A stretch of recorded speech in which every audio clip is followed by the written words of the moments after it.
A couple of quick things about this passage. Notice where it starts. We see the picture of the one on the throne, and we see his appearance. And the imagery is that of things that are expensive and beautiful and shine. It's all about his nature. But then you also see, verse 5, what's coming from the throne. It's terms that are kind of related to weather. They're unmissable. They shine bright. They make loud noises. They are intimidating even. What comes from him is unmissable. He's beautiful, and yet he is also all-powerful. So the response is such that all who are there cannot help but focus their attention upon him. So the refrain first is about his holiness and about his eternal nature.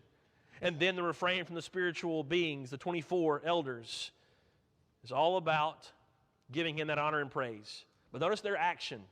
Notice what they do. They take the crowns that would have been on their heads and they cast them down before the throne. So these people who have been crowned by God, been given their importance, assigned that importance by God himself, they take what they have and they give it to the presence of God. We want a picture of what's happening when we choose to worship God. That's a great picture. I take any value that I've been given by God and I toss it, I cast it, I throw it down before him in sacrificial spirit in order to focus my attention upon him and upon his throne. When we know the glory and the power of God, it will lead us to that endless praise and honor that he is so deserving of. I find it fascinating sometimes when you see a sink full of water begin to drain, or maybe a tub of water out back or something when you're draining it from below.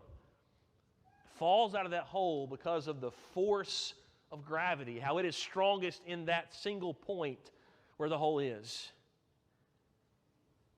And the more it keeps funneling toward that hole, that greater force keeps pulling it down. So the picture is, God's on his throne, and he's so great and majestic and beautiful and holy. We keep funneling our energy and our attention in the form of glory and honor and praise before him and to him. All that we do, anything that we do today, we do because of him and we do for him. We do it because he is so perfect in his attributes. We do it because he is so powerful and mighty. And we do it because we know he uses all of those attributes and his power and might for our good. He is love. And so he takes all that he is and he uses it for us. And our response is to give him and return that praise and thanks to him.